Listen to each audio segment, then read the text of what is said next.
Yeah. George, welcome. Let me introduce y'all to George Mason. We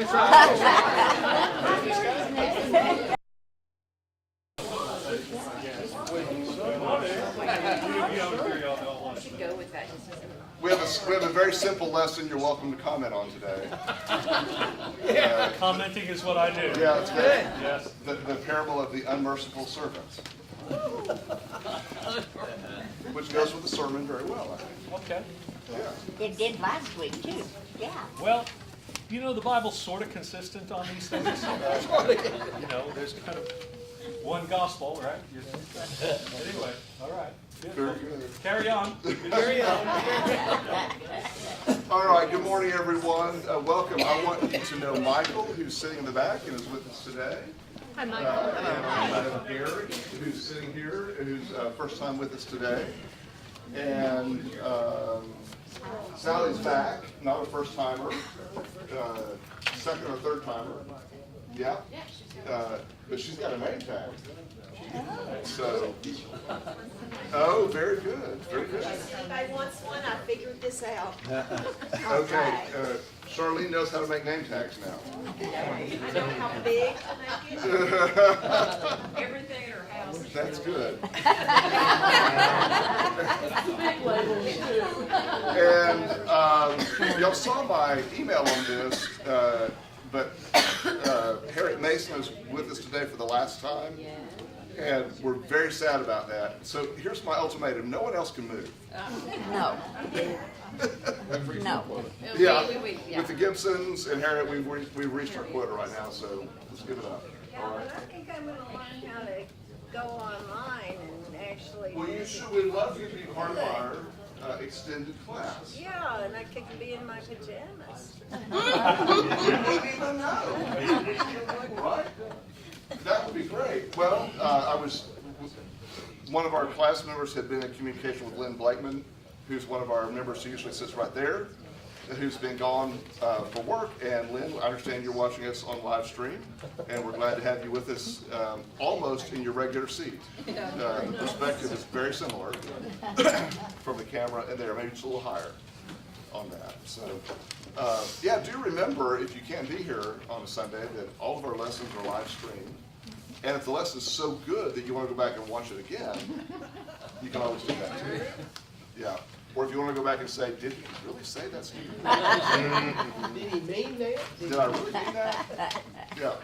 Okay, well, one other announcement, and that is just a reminder that there's a wonderful program tonight here that I encourage you with. It is the Sanctuary Choir doing a free benefit concert for the Grief and Loss Center of North Texas, and it's all music of John Rutter, and including his Requiem, which, if you're a fan of any of the of classical music or of John Rutter, or if you really like, if you get off on Requiems and all that stuff, Allison and I were talking about this week. We believe the Pie Jesu in Rutter's Requiem is the most beautiful Pie Jesu we've ever heard. It is divine. So, yeah, and if you really want to double up on Requiems, there's one more performance at the Dallas Symphony this afternoon of the Duraflame Requiem, and you could just sort of make a whole day of Requiem. Just saying. Okay, that's at 6:30 tonight. Well, today we're taking up the parable. It's called the parable of the unmerciful servant, and this is a pretty familiar parable to a lot of us, and you have it on your sheet. Could I get someone to volunteer? How about someone who's never robbed? Great. Then Peter came and said to him, Lord, if another member of the church sins against me, how often should I forgive? As many as 7 times? Jesus said to him, not 7 times, but I tell you, 77 times. For this reason, the kingdom of heaven may be compared to a king who wished to settle accounts with his slaves. When he began the reckoning, one who owed him 10,000 talents was brought to him. And as he could not pay, his Lord ordered him to be sold, together with his wife and children and all his possessions, and payment to be made. So the slave fell on his knees before him, saying, Have patience with me, and I will pay you everything. And out of pity for him, the Lord of that slave released him and forgave him the debt. But that same slave, as he went out, came upon one of his fellow slaves who owed him 100 denarii. And seizing him by the throat, he said, Pay what you owe. Then his fellow slave fell down and pleaded with him, Have patience with me, and I will pay you. But he refused. Then he went and threw him into prison until he would pay the debt. When his fellow slaves saw what had happened, they were greatly distressed, and they went and reported to their Lord all that had taken place. Then his Lord summoned him and said to him, You wicked slave, I forgave you all that debt because you pleaded with me. Should you not have had mercy on your fellow slave as I had mercy on you? And in anger his Lord handed him over to be tortured until he would pay his entire debt. So my heavenly Father will also do to every one of you if you do not forgive your brother or sister from your heart. Woo! So, as I do almost every week, I want to remind you, first of all, this is a parable. This is not a literal story. This is not a metaphor in which every character has a direct parallel. This is a parable that tells a story to make a point. And there's absurdity to it. We'll talk about that more in a minute. A commentator named Ada Maria Isasi Diaz said this, that I thought was a good opening for us. Jesus followers are to be followers of Jesus, not admirers of Jesus. Admirers praise and proclaim the wonders of those who hold their attention and imagination. But followers concentrate on taking to heart and imitating the behavior of Jesus, continuing his mission to make the what she calls the kingdom of God a reality. I like that point between the difference between an admirer of Jesus and a follower of Jesus. You'll hear that in the prayer in worship this morning as well. It stuck with me so much. That's an important foundation for understanding this parable, I believe. Doc Hollingsworth is a former professor at McAfee School of Theology at Mercer, and is now the pastor at Second Ponce. What they say in Atlanta. Second Ponce. De Leon. Yes, we would call it Second Ponce de Leon. Right, but what does Atlanta know of speaking Spanish? A fellow CBF church, and he wrote a commentary on this passage where he tells this story. He says, once on a Wednesday night Bible study group at church, he was discussing this parable with the people who were there, and one of the men in the Bible study said, based on hearing this parable, well, I think I'm going to send a copy of this parable to GMAC. When the government gave GMAC $16 billion to bail them out, it seems like the least they could do was forgive the $11,000 I still owe on my Buick.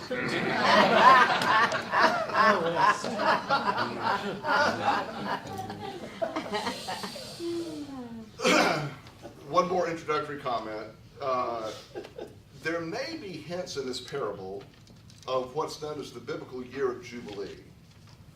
Let me just remind you that in the Old Testament, in the law, one of the things God established was that every 50 years there would be a year of Jubilee, and all debts would be forgiven, all land would revert back to its previous owners, and it was like a big reset for everything. Suffice it to say that never has been practiced anywhere. How long was it practiced back then? Never. It's one of God's laws that never was kept. So, the biblical year of Jubilee. So, there's a hint of that in here, but it's not really the main point of the parable. I think the point, at least, is not how I can get relief from my burden, but how I should grant relief as I have also been relieved. And we'll talk about that as we go. Now, okay, a little bit of background before we get into this. The parable, as with many of Jesus' parables, it is a story that is absurd on its face. And one of the ways we know that is the servant owes a king 10,000 talents. And a talent in those times is a measure that's equal to about 15 years' pay for a basic laborer. The servant, the fellow servant who owed him 100 denarii, that's about 100 days' wages. All right, so about a third of a year's wages. Now, if we look at 10,000 talents as roughly 100 million days' wages for the average worker, okay, this is absurd. Josephus, the historian, reports that the total tax revenue for all Judeans combined in a year would have been only 600 talents. And here this man owes 10,000 talents? It's like me saying to you, there was a man who owed $100 gazillion. Right? It's absurd. It is a made up, absolutely impossible number. So the man in this story owes the king more money than was actually in circulation in Judea at the time. So don't read this as some historical event, right? Now, I also want us, as we hear the parable, to think about a couple of terms within this. Key words in this story are the terms debt and forgiveness. As you read this parable, what do you think the word debt means, and what is Jesus' point about debt? Is this a larger scope of things? Is this only about money? What do you think? Well, he owes it his whole life. The servant owes it more than his life, but his sons and grandsons, I mean, we're talking generations indebted to him. Yeah, so Hart, I think it's a great point. Because of the absurdity of the amount, even if this man and his whole family are taken as slaves, it would barely begin to pay the debt. The debt we're talking about is so massive as to be all-consuming. Yes? Well, the debt we owe God for our salvation is a debt that can never be repaid. Right. Yeah. It's a gazillion dollars. When I survey the wondrous cross, there's that line about the debt. I wish I could call it right now. My brain's not on full tilt at the moment. What else about this word debt? Well, here's the point I hope you'll come to as well. We tend to read this and think about money. And certainly the story, as Jesus tells it, is about money. But being that it's a parable, it's also about more than money. It's about, as Hart said, our very lives. The debt we owe is not just a financial debt. It is a debt of how we live our lives. Now, forgiveness is the next key word in here. And I think most often we think of the word forgiveness as you did something wrong to me and I forgive you for doing something wrong to me. That is one definition of forgiveness. There is also a financial definition of forgiveness that is wonderful to experience when you owe someone money and they forgive the debt that you owe them, which means it goes away. They're not going to hold you accountable for it. Technically, you still owe the money. They've just chosen to say, I'm not going to collect it from you. Right? That's an idea of forgiveness. Well, I have an idea. Does anybody have anything to do with Asmos? If you do, forgive mine and pay mine. Okay. Always would be good, yes. Harriet? I think of it as forgiveness, and somebody has hurt you and you need to forgive that person. This represents a big thing to forgive, but we are to do that. And it's hard to do it, but as Christians, it is what we are taught to do. And there is one other thing, being serious now. You know, our debt to what we do as far as money we give to the church for the church businesses. So that can be that is same thing. Hopefully that would be a part of the answer, yes. Yes. Let me remind you that the beginning of this parable, in verse 21, is this question that's asked by Peter. If someone sins against me, how often should I forgive? And the answer Jesus gives is not, because Peter's asking, what's the limit here, right? And Jesus, again, gives an absurd answer by saying 77 times. Well, that's not a real thing, right? So the answer really that Jesus is giving is, you got to keep on forgiving. Keep on forgiving if someone sins against you. Now, we struggle with that because does that make us a doormat? Do you just let people run over you with that? It may be hard to hear this demand if we misunderstand this to mean allowing unacceptable behavior. The context here matters on this. Now, think about this. If Jesus had told this story in a different way, and he told us about the second interaction before he told us about the first interaction,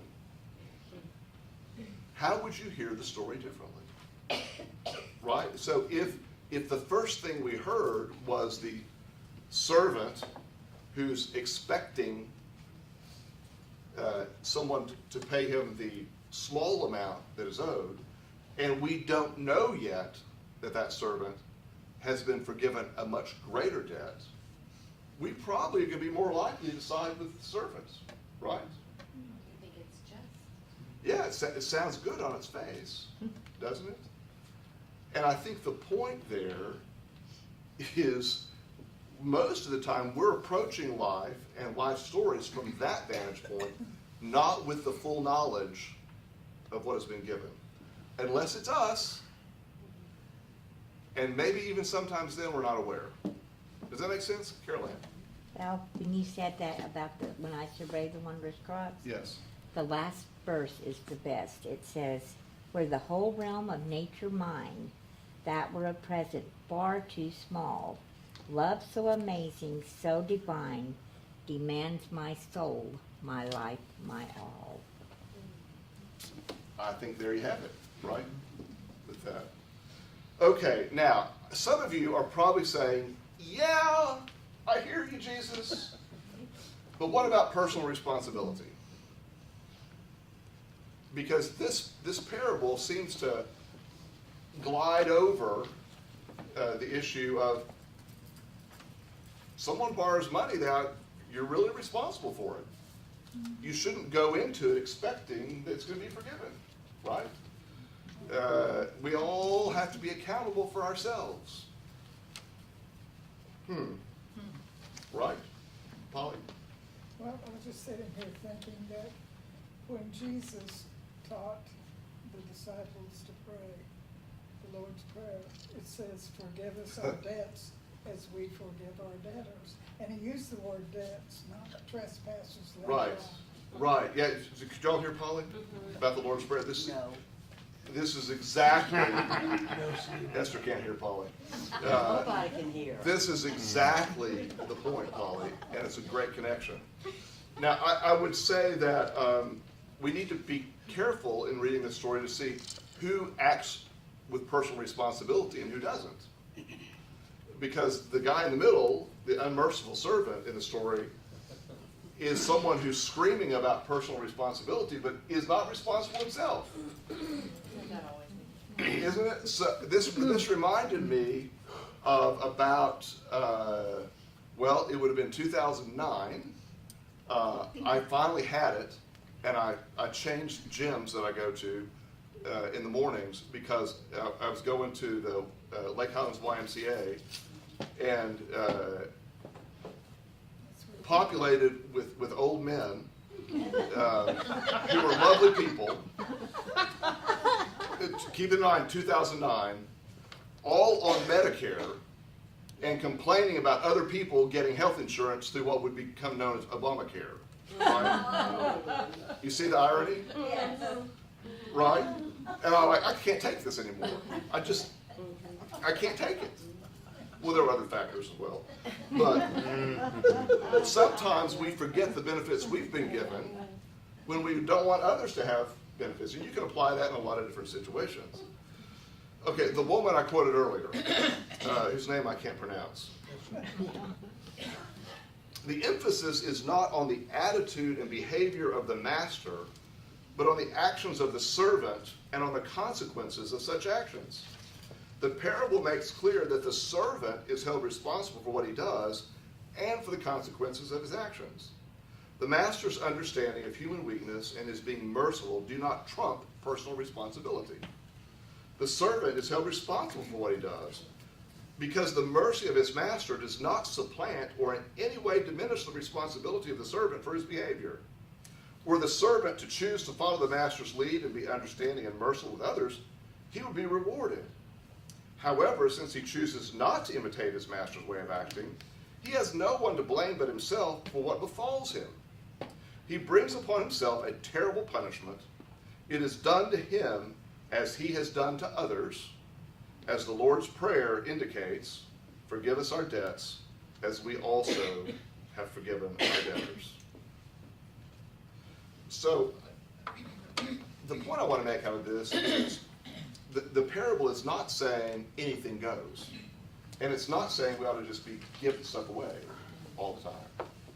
What it is saying is we ought to treat others with the same mercy we have been treated. You know that the saying that's quoted here, do unto others as you would have them do unto you. A parallel to that is, in this parable, do unto others as has been done unto you. Now, very often we see people do unto others as has been done unto them when it's bad. I mean, we know that violence, particularly domestic violence, is generational. And that someone who is a victim of violence often becomes a perpetuator of violence, right? We can document that. How less frequently, though, does someone who has been a recipient of mercy become a perpetrator of mercy? Mark, it's kind of like immigration. If we all went back to where our forefathers came from, then the United States would not look like it is today. Well, it wouldn't exist. Right.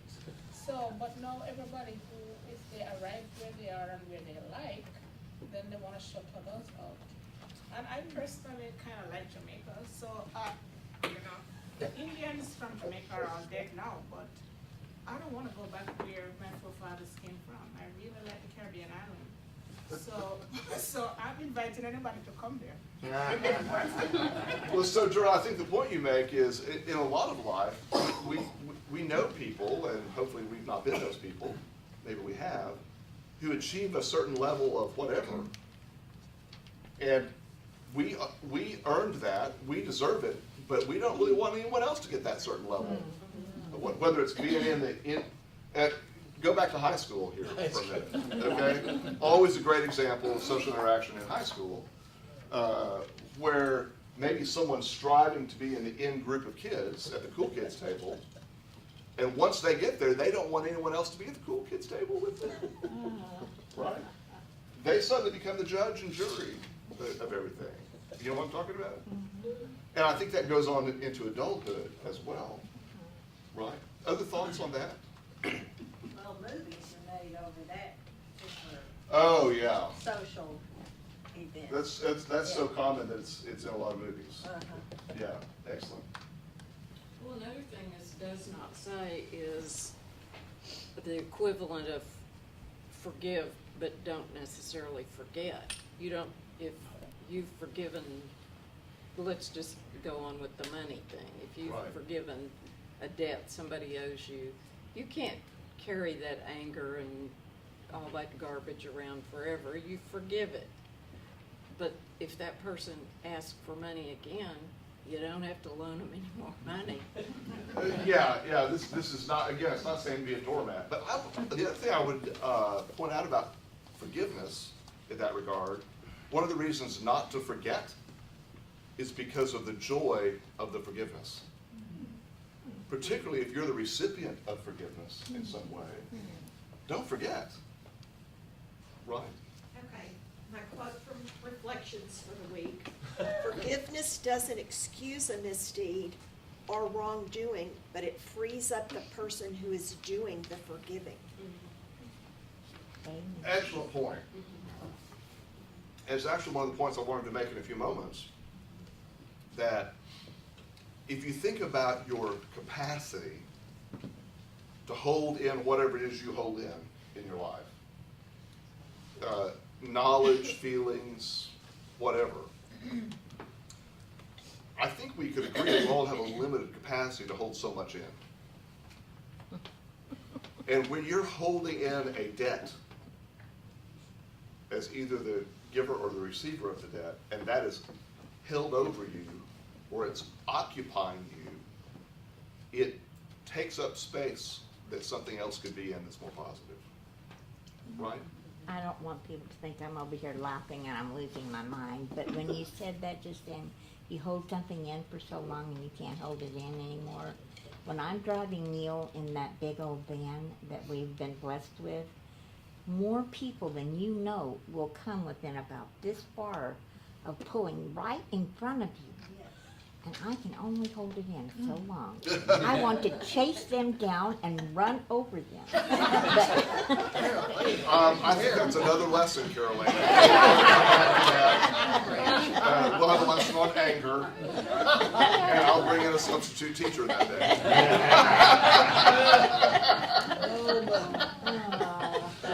day. So, I think one of the things people who experience forgiveness and people who give forgiveness understand is that there's room then within you for joy.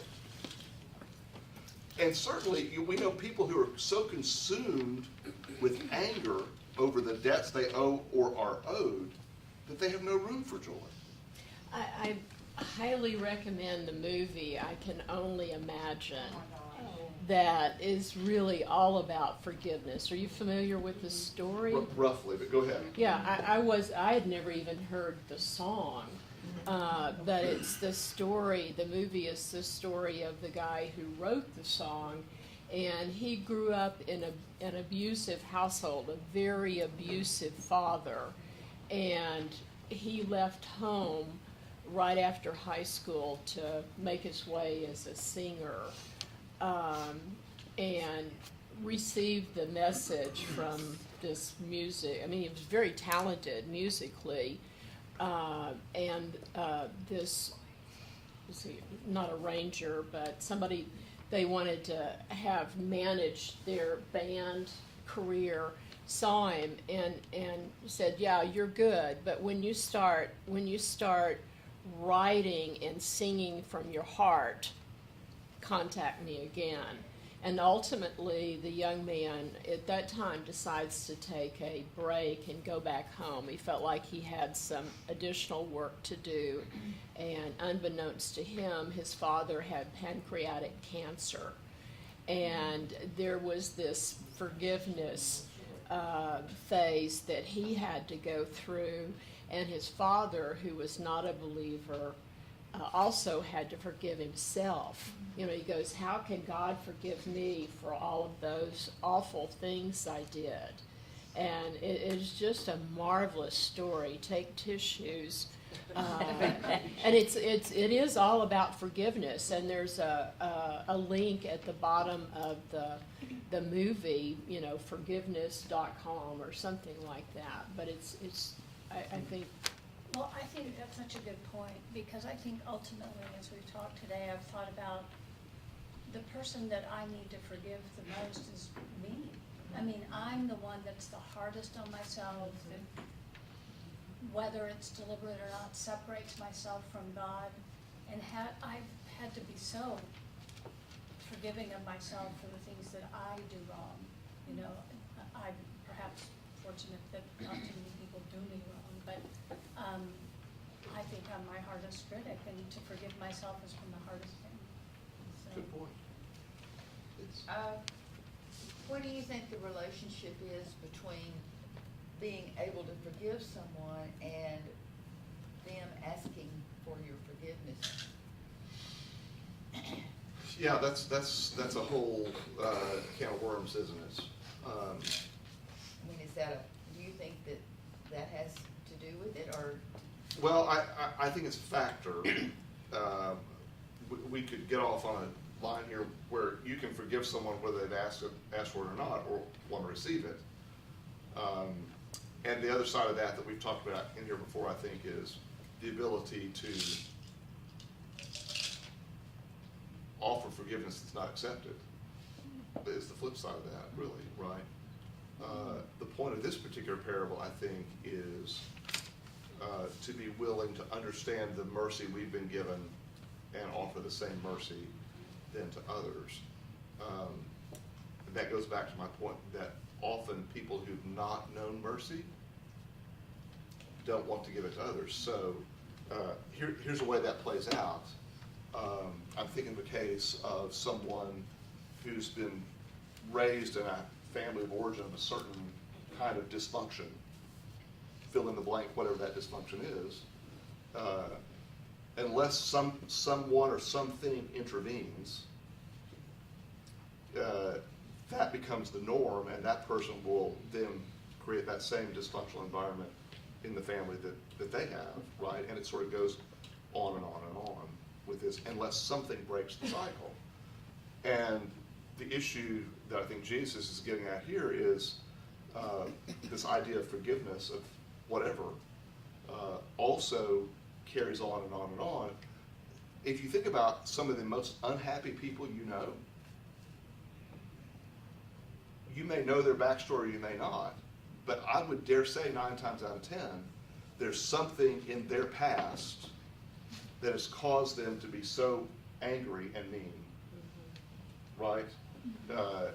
That's the backstory to Scrooge, too, if you go read A Christmas Carol. He didn't just wake up one day and become Scrooge. And Dickens was right to write it that way. Does that make sense? Yeah. Peter got forgiven. When the crow cawed. That's right. Jesus put it back, forgave him. And and I think we've got to think that episode helped shape who Peter became as one of the apostles. Harriet? Well, I may have said this before, but my parents owned a soda fountain, and so we had all the customers with all the personalities you would run into. My mother told me that when I had a difficult person in there, to remember that somewhere he or she has a mother who would like for you to take care of their kid, and that you don't do that negativity back. You basically forgive them. You accept them. Yeah, good point. I just, going back, it's always something that I can wrap myself up in, because the amount of remedial teaching that Jesus has to do to these same 12 guys.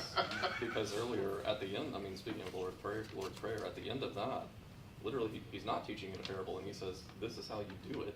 And at the end of it, he says, for if you forgive men for their transgressions, your heavenly Father will also forgive you. But if you do not forgive men, then your Father will not forgive you. And that was only 2 chapters before, and you have Peter asking, well, how often do I have to? I mean, Yeah. Drill it in. Chad? Yeah, because you have Peter coming to him with the law. I mean, that's what the law had said. And so it kind of goes back to these questions that the Pharisees kept asking him, you know.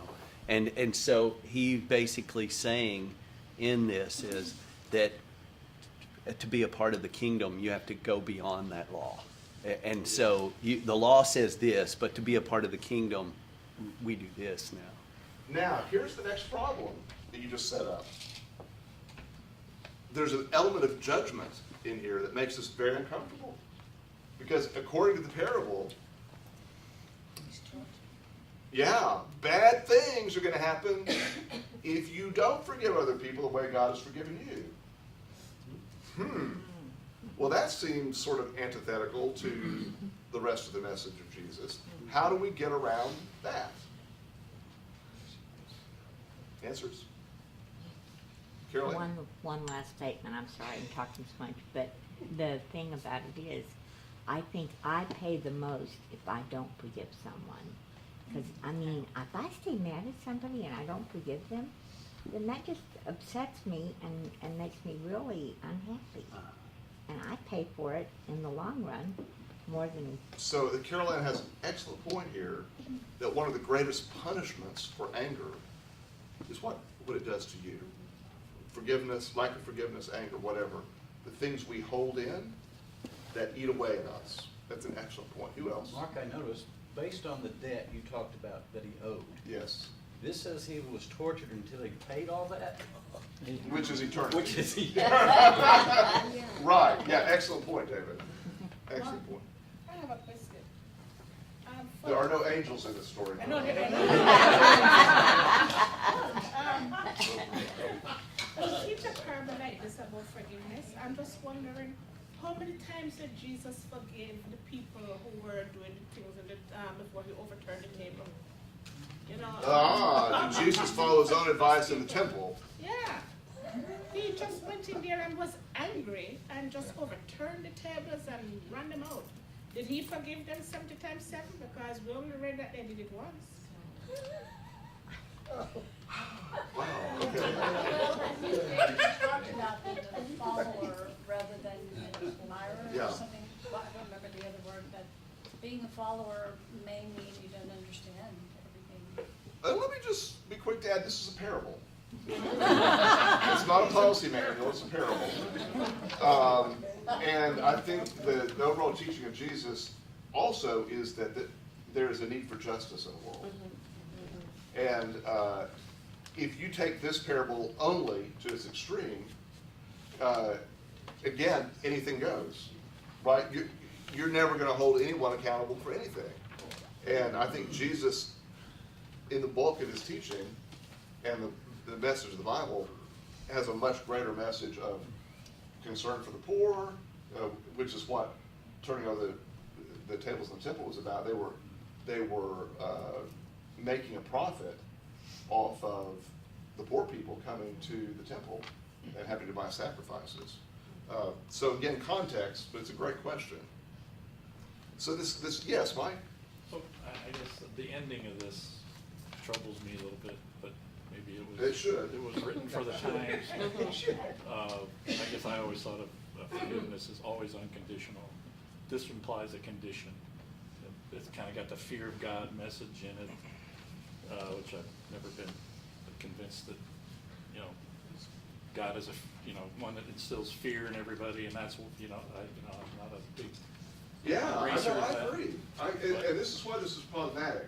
Here's a line from someone I read. Sometimes the elements of a parable are there not just to deceive the hearer into truth, but rather to shock the hearer into the truth. And that is the case here. To show, the story is so outrageous in every way that the point really is to get our attention, right? To say, think about the nut of the issue here, not to have a literal interpretation of this. And that's one way I think we deal with it today. Yeah, because I think it's, if you look, it's kind of this law versus grace. And if you watch the character move through the story, he follows law even when grace was applied to him. And I think Jesus is telling Peter and them, if you keep following the law, you will just suffer for eternity. I don't think it's a literal, like, burning in hell thing. I think it's just, if you follow grace, you will receive grace for eternity. If you follow the law, you will always suffer. You're going to reap what you sow. Mm-hmm. Yeah. Another saying of Jesus, right? Someone else on that before we move on? All right. I want to call us back to remember the setup for this parable in the opening lines. The question that Peter asked. I have a few great Tom Wright quotes for you this week. Right. He was on task on this one again. Mm-hmm. If you're still counting how many times you've forgiven someone, you're not really forgiving them at all, but simply postponing revenge.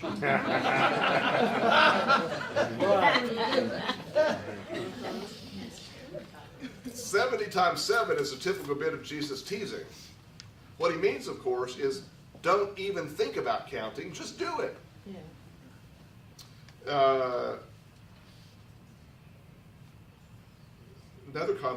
Doc Hollingsworth, the pastor I mentioned from Atlanta, 70 times 7 is certainly the forgiveness we've received from God. Like the debt numbers in this parable, we have been recipients of grace in amounts that we can hardly count. If we do not forgive the minor transgressions of our human experience in light of the outrageous abundance of the way we have been forgiven, we are at risk of being convicted alongside the serpent. We are being called to a liberal forgiveness. Now, also, in this parable, the most powerful person was also the most forgiving and the most gracious. The judgment was pronounced on the servant who remained ungracious. And the punishment actually is the burden you carry within yourself. Right?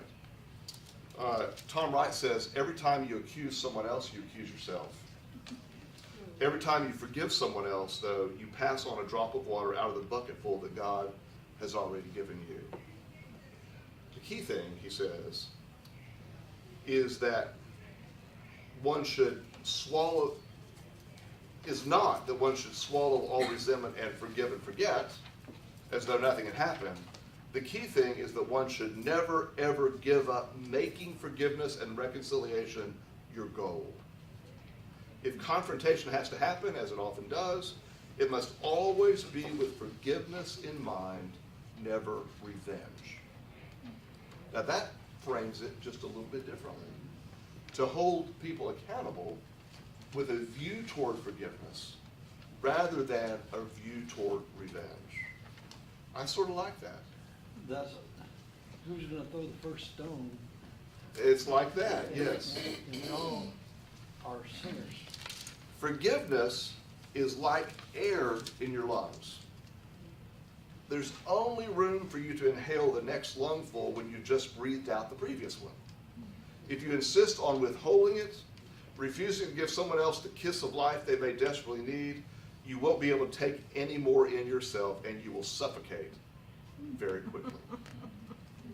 I like that too. Yeah.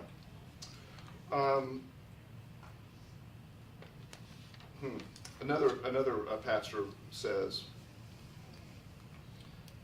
failure to forgive is not just bad form or something God frowns upon. Failure to forgive is failure to be like God. Failure to forgive digs out a massive gulf between us and God. If we take Jesus seriously, the parable is not merely saying that God wishes we would be a little bit better. In this parable, the king sends the unforgiving debtor for torture. Jews did not practice torture, but the Romans did. And Jews listening must have been flabbergasted that Jesus would suggest such a thing, but his searing demand for forgiveness, his tender invitation to forgiveness, was so very serious that he pressed the limits of their understanding to underline the awful consequences of the unwillingness to forgive. So do you see, the point here is not how many times we forgive or who we forgive, but are we acting like Jesus? And that begins with a self-awareness of all we have received from God's mercy. It seems that one of the fastest routes to be hardened in your heart is to forget the mercy that you've received, to forget the grace that's been shown to you. Because when you forget that, when you've been forgiven and forget, back to that point, you're going to not act in an appropriate way. Because only when we remember the grace that we've received will we treat others with the grace that God wants us to. Last thoughts on this? You think there's significance to the number 7? I think in this case, Chad mentioned the Jewish law. I think 7 being the number of completion is simply a parabolic device here. Did Peter actually say that way? Maybe. Yeah. But not only completion, but more than completion. Yeah, so 70 times 7 would be perfect. Right. Yeah, perfection squared in this case. And by the way, this parable only appears in this gospel. It's not any others. I was looking too, and because she can attest. So he's watching me watch sports, so I would also not be able to teach the forgiveness every day. But I was skimming because in Luke, as he's being crucified, he says, "Father, forgive them, for they know not what they are doing." And again, to be a follower, and this man is being led to his death, and he's even forgiving the people that are doing it to him. That puts the watermark pretty high for Yeah. us. Let me go back to that opening line that I used. There's a difference between being an admirer of Jesus and a follower of Jesus. How long can you tread water? No. Yeah. Okay. Goodbye to everyone who's been on the live stream. That ends the lesson.